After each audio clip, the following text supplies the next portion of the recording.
Welcome, everyone. I'm Stacy Blakeley, CEO of the Policy Circle, and I'm so glad you made time for us today because I'm really excited to share with you the Policy Circle has launched a Faith and Civic Life initiative.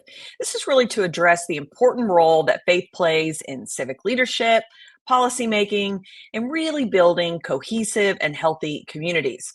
A recent Pew study found that people who are active in religious congregations are happier, more engaged in civic life than those who are not.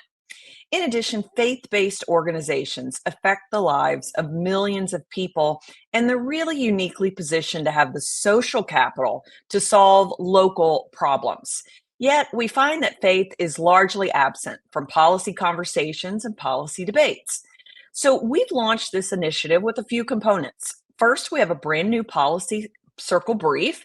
We just published that. It's authored by Cynthia Bader, and I encourage you to take a look at this. It's really thoughtfully constructed, and it explores sort of the history of the exercise of religious freedom, what some of the legal challenges are, and then we really dig into why faith-based institutions are so effective.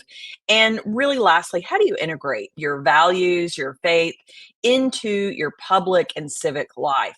So another component of this initiative that we're really looking forward to, it's actually on September 30th, is a conversation where we'll be featuring First Lady Susan Youngkin and Governor Youngkin. And then we're going to have regional events throughout the rest of this year and perhaps into next. But all of this is made possible by a generous partnership with Ambassador Enterprises. So we're really grateful for that. And today I am joined by a friend of the Policy Circle and someone I greatly admire. Ian Rowe is a senior fellow at the American Enterprise Institute, where he focuses on education, upward mobility, and family formation. He co-founded the Veritex Partnership Academies and network of international baccalaureate high schools. He serves as chairman of the Spence Chapin, a nonprofit adoption agency. He published an amazing book called Agency and leads the AEI's free initiative. So we'll talk about this a little bit more, but I'm really excited to welcome Ian to our conversation. Hello, Hey, Ian. Stacy. So great to Um, see you. I know. I'm just delighted to have a conversation with you. I have to say, I go around and frequently cite your work, and I tell people if you're not following Ian Rowe, you're missing out. Oh, So well, thank I'm you a for that. I'm a I'm a big fan. And you know what? I think it's a great place for us to start, if you don't mind, to talk a little bit about the framework that you spell out so clearly in your book Agency. Kind of tell us a little bit about the framework, and then I think it's going to be a focus for us today is how does religion fit into that framework. Mm. Well, Stacy, thank you so much for that introduction and for really highlighting this crucial topic, that being the role of faith in public life and what we know the role of faith can be so integral to human flourishing, upward mobility, creating a civil society grounded in civic virtues, and the danger we're in right now of losing the benefits of religious faith. So I'm really happy that we're speaking about it. As you mentioned, I am senior fellow at the American Enterprise Institute. I am very interested in this question of upward mobility and human flourishing. I also have the privilege of running schools and really understanding how do we shape the rising generation, not only in terms of the subject matter that they experience, history, science, math, all very, very important, but also how do we focus on the moral formation of the rising generation? How do we recognize the role of faith-based organizations, schools, to be intentional about character development? And through this work, I've really come to believe that there are four pillars that young people need to really embrace to get a sense of what it means to lead a self-determined life of meaning and purpose, and this idea of gaining agency, the ability to wield your life in such a way that you're working towards your own self-improvement as well as that of your community. And a lot of my work is around these four pillars of family, religion, education, and entrepreneurship, what I call my free framework. And family is focused not necessarily on the family that a person is from, but on the family that they're on the pathway to form, because Mm. that can be transformative about the life that they get to lead. And then the other pillar, amongst the second, is R for religion. The young people that I've worked with over 30 years of working with young people of every stripe, Black, white, Hispanic, Asian, rich, poor, homeless, adoption, foster care, the young people that were able to break the cycle of disadvantage in their lives typically had some kind of personal faith commitment. They lived by a moral code. It almost didn't matter whether it was Christianity, Buddhism, Islam, but that there were a set of moral tenets that were important to them, so that when they faced incredible decisions that they had to weigh lots of factors, they had some kind of foundation to rely upon, some grounding to say what is right, what is morally right, and what is morally wrong. And they were a part of a community of people who every week or with some frequency were part of rituals that reinforced the need to live up to this moral code. So I've become a big believer in us really needing to recapture the role that faith plays, especially for the rising generation. Because now there's so many messages where there is this kind of spiritual void that young people are filling it, but not Mm. necessarily with the kind of religious faith commitment that is so empowering. Well, I think it's so important. I mean, to have this conversation because it feels like the world we're living in, there's that question of, oh, well, whose morals, right? Like who gets to decide the moral lessons that our kids are learning? I mean, we're so individualistic. And I think, one of the things I've heard you talk about is like you're going to worship something. I mean, we're wired for it. And then that void that they fill, I mean, we see social media try to fill that gap, and we see the challenges and the damage that's done from that. And I think one of the things, that we all struggle with is when you have this intersection of religion and public life, people get nervous. They get really nervous. I met with somebody yesterday, said, "Oh, I think this is a dangerous conversation." And I thought, okay, well, why do people feel nervous about incorporating religion into this conversation? Because in the context of what you're saying, I mean, who doesn't want to talk about upward mobility and empowering people to live their best lives? Talk to me about the pushback maybe that you encounter when you start talking about morals and character and having that be rooted in some kind of religious tradition. Yeah, it's interesting. And the reason it's so important, especially right now, if you look at the data, particularly amongst young people, the fastest growing category as it relates to religious beliefs is this category of nuns. And I don't Mhm. mean N-U-N, I mean N-O-N-E. Right. Okay? And meaning that young people, there's no religious affiliation. Mm-mm. There's just kind Yeah. of this rejection.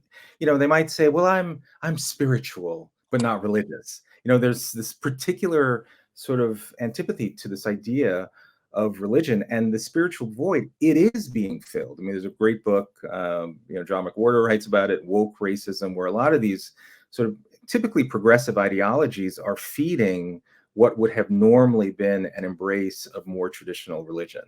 And people do get nervous, particularly educators. Like I have many school leader colleagues who say there is a separation of church and state. And so schools should stay away from this question of religion. That should be left in the home. And I think that's a complete abdication of responsibility.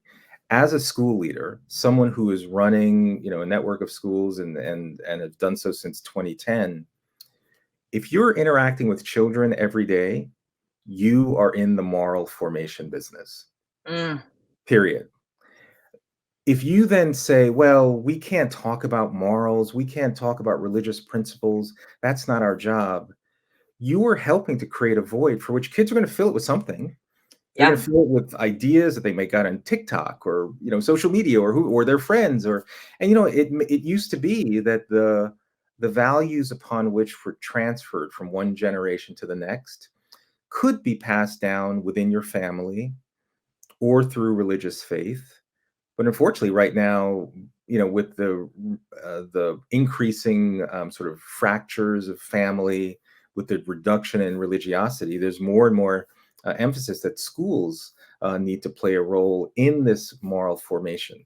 So I think there is a hesitance. There is this kind of, it's not my job. Mm. It's religious. We're sectarian. We shouldn't address these issues. I think as we as adults are, really doing a disservice to our children. And the evidence, as you started showing, is overwhelming that the embrace of a personal faith commitment, usually informed by organized religion, is directly correlated to ultimate life happiness, issues like upward mobility, stronger families. Those are all things that we should be advocating for. Well, and I think that family issue, that also gets touchy. Thanks to you, we had an introduction to Dr. Melissa Carney, who came to our summit last year, and her book, The Two-Parent Privilege.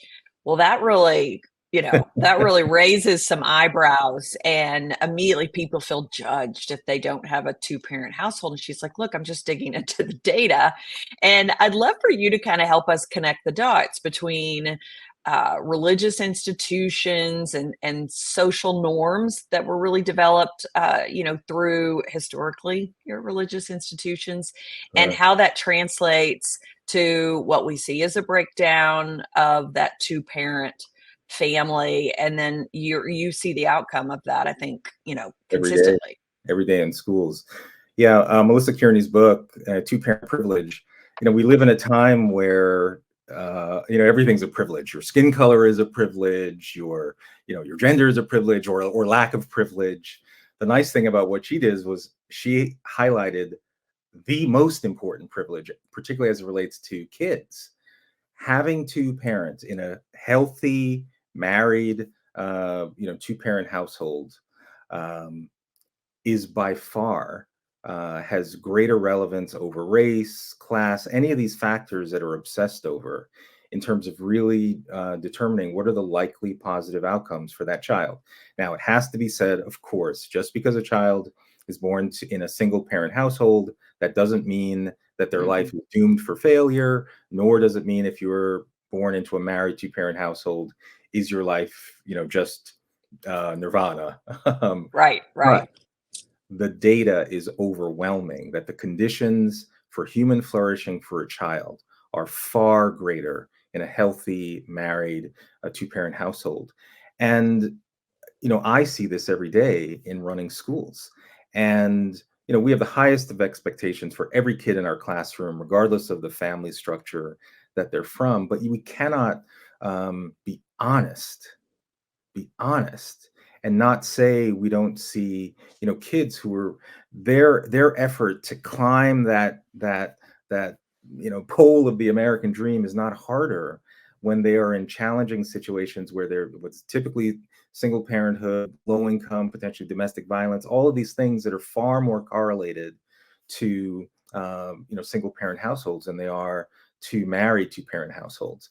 So I think we have to find a way in our society to not make it such a prickly conversation, to say to young people, we have this concept called the deciding decade, which is Mm. the period from age 14 to 24, where young people are making a series of decisions about relationships, their education, how hard they're going to study, what religious faith they may practice or not, family formation. The decisions that are made during that period of time, that deciding decade, will have huge influence over the rest of your life. And so what we try to do with our young people in our school, we even have a class called Pathways to Power, where we help young people and say there are some series of decisions that have a much greater likelihood of putting you on a pathway to life fulfillment. So we teach our students, for example, around this concept called the success sequence that your listeners may be familiar with, but for those that are not, it's data that says if a young person finishes at least their high school degree, then gets a full-time job of any kind, just so they learn the dignity and discipline of work, and then if they have children, if they get married first, 97% of millennials who follow that series of decisions avoid poverty. And the Mm. vast majority enter the middle class or beyond. We teach that to our students so that they have a sense of what are the likely rewards or consequences associated with different series of life decisions, which include things like family formation, getting married, having children within marriage, which is far better. The data shows far better for both the parent and the child. So maybe one way to make this not so prickly is to just talk about the data, as Melissa Kearney did in her book. It's just the reality. And then on top of that, if we then want to talk about the impact of family degradation on the reduction in religiosity, there's also a deep relationship. What's interesting, even in my own life, I grew up to two parents who were married for 48 years before my father passed away, and it was a very religious household.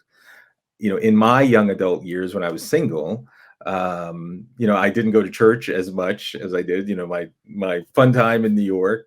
But when I got married and had children, everything changed. I felt a greater responsibility to pass on power of religious faith to our children. So there's a definite connection and correlation between healthy families and greater engagement in religious faith. Oh, and I think it's important to connect the dots there because, looking at the data, you see, less engagement with any kind of religious community. You get less of the social norms, if you will, that Right. dictated of, hey, if you're gonna have children, getting married first, the data supports it. It also, but that was sort of rooted in the value system. It was also just rooted in the community, like that was the norm. Yes. Versus now, it's like social norms as a, you're constricting people's expression and Right. individuality. And I think what's interesting is, um, yeah, we knew there were social norms. Yes, there's historic, precedent for, hey, this is the path.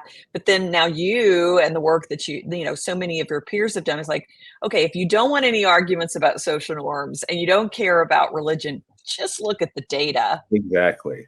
Right. and And that right. supports it.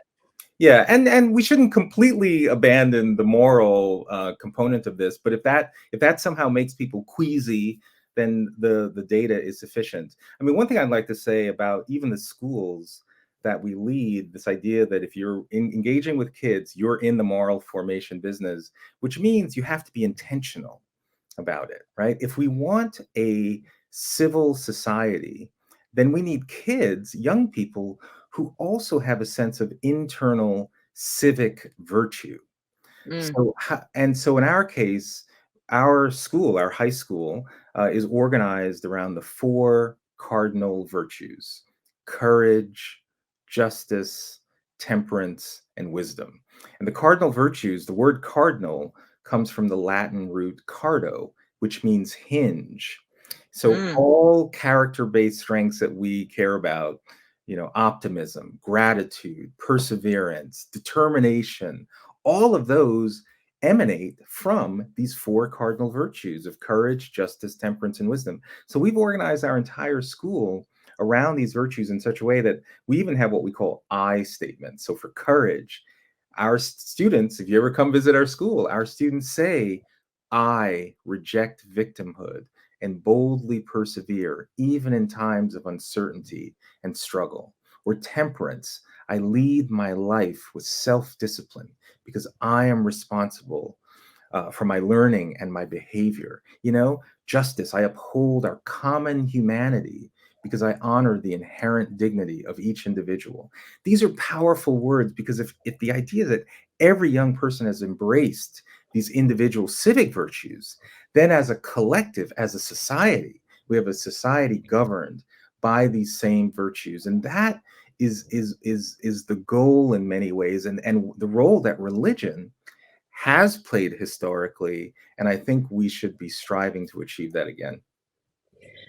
So, gosh, I'm going to get up and I want to recite your virtues every day. These are good for not just young people. I think it's a reminder to all of us. But I want to shift gears just a little bit, Ian. And I know you're involved in many different organizations, and you kind of have a leadership role in many places. But at these faith-based initiative, faith-based organizations play such a vital role in the fabric of our communities. But also, one of the reasons we even launched this initiative is because we found, oh, we're highlighting organizations in our foster care brief that are faith-based. We're highlighting largely the refugee resettlement. It's all driven by what were, at least originally, faith-based groups. And I think it's often ignored even in the policy discussions. We're Yeah. looking at problems, and the policy circle is all about solutions. And what we often see are faith-based groups have that local social capital, but really that knowledge, like who are our neighbors and how do we serve them? I'd love it if you shared a little bit about why these organizations are important, and any examples you're seeing out there of why these groups are kind of the boots on the ground and tend to be far more effective than the government. Yeah. Well, I mean, it's clear in local churches, local faith-based leaders have a moral authority that just is different than someone from the government showing up saying, "I'm here to help." Hmm. There's a trust, there's a passion that goes far beyond a transactional relationship, which is what government might be. Government might provide some temporary welfare benefits, which is a check in the mail or some other transactional relationship, as opposed to a transformational relationship, which is what typically a faith-based organization can do locally. And as you say, the role of faith-based institutions was integral to almost every subsequent institution, including schools. We're holding an event on October 10th at the American Enterprise Institute in Washington, focused on the role of faith in K-12 education. And back to your point earlier about, well, this is too prickly. We shouldn't be talking about religion, in schools. Well, we're going to be actually talking about, well, what are the constraints? What's holding us back from unleashing the power of faith in K-12 schools? Because across the country, there are new initiatives such as school choice initiatives, education savings accounts, vouchers, which are now giving parents the incredible power to take their tax dollars and actually use it to send their children to faith-based schools or to access faith-based services that they think are aligned with the character aspirations that they have with their children. So I really hope faith-based leaders recognize the strength of the moral authority that is indispensable, that's unmatchable, that only they have the ability to wield in a way that's positive for the communities that they serve. Yeah, and I think the other piece of this that we're seeing that's interesting is, and one of the things we'll talk about during our September 30th event, is when you start giving some of that power back to parents, where they can think much more about the holistic education experience Yes. for the kids. What do they want besides, STEM? All right, they want to Right. have civics, and they want to have, some of these um, moral foundation teachings, as you mentioned. And it's so interesting to me because some policymakers get it, and others are no way, right? And then and the minute some of these things are passed, they're challenged in court. That's one of the things we're going to talk about, is these things keep working their way up. Right. And by the way, the ones that say no way, they're often the ones that in their own lives are exercising their ability to send their own children, for example, to religious schools or choice in some way that they recognize the benefit for their own children, right? Of a faith-based Hmm. or moral-based education, but have the audacity to deny that to other families with far less resources, typically, that want that same kind of character and moral formation for their own children. There is a bit of hypocrisy there that we Yes, cannot yes, it is. ignore by any stretch. And I just want to kind of get a little take from you, Ian. I'm always so inspired, and you always have such a joy in the work that you're doing.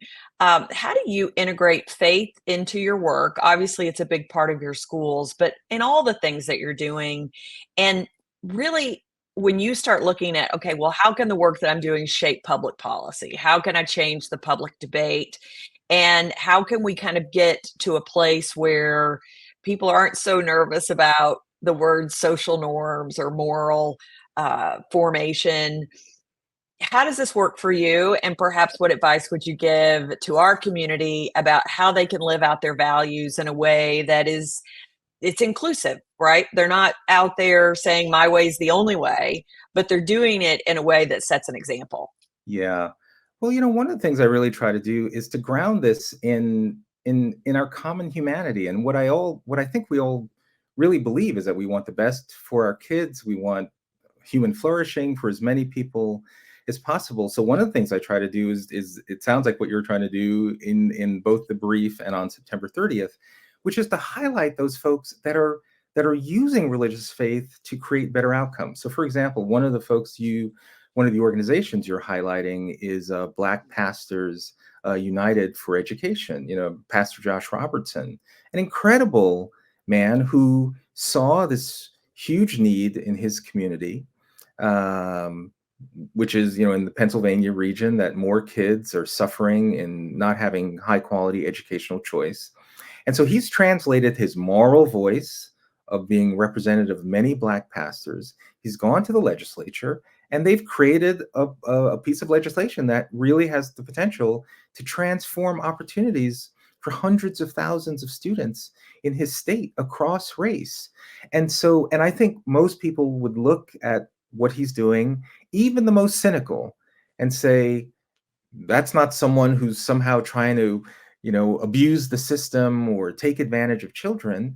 In fact, his entire life through his faith commitment is driving his action. So I think the more that we highlight individuals like Pastor Robertson, certainly what I'm trying to do in our own schools is to recognize our agenda is not some covert, horrible thing. Our agenda is, how do we have more people lead self-determined lives of meaning and purpose, that access to the American dream, to human flourishing, to happiness is within their grasp. And one of the elements that makes it within their grasp is the ability to embrace religion confidently, boldly, in all the beautiful ways that it can enhance a person's life. And I just think we just need to continue to show the societal and individual benefit when it comes to an embrace of religious faith. Well, I think there's no better way to end our conversation than with that. And I'm always so encouraged, Ian, by your approach. I think you are this voice of calm, but also of conviction in this public debate. So we're grateful for Yeah. you and the work you're doing. Thanks for making time today, and look forward to future collaborations with the great Ian Rowe. So thank you. Oh, thank you. And thank you for everything you do with Policy Circle. It is hugely important and hugely impactful. Thank you. All right, we'll see you soon. Okay.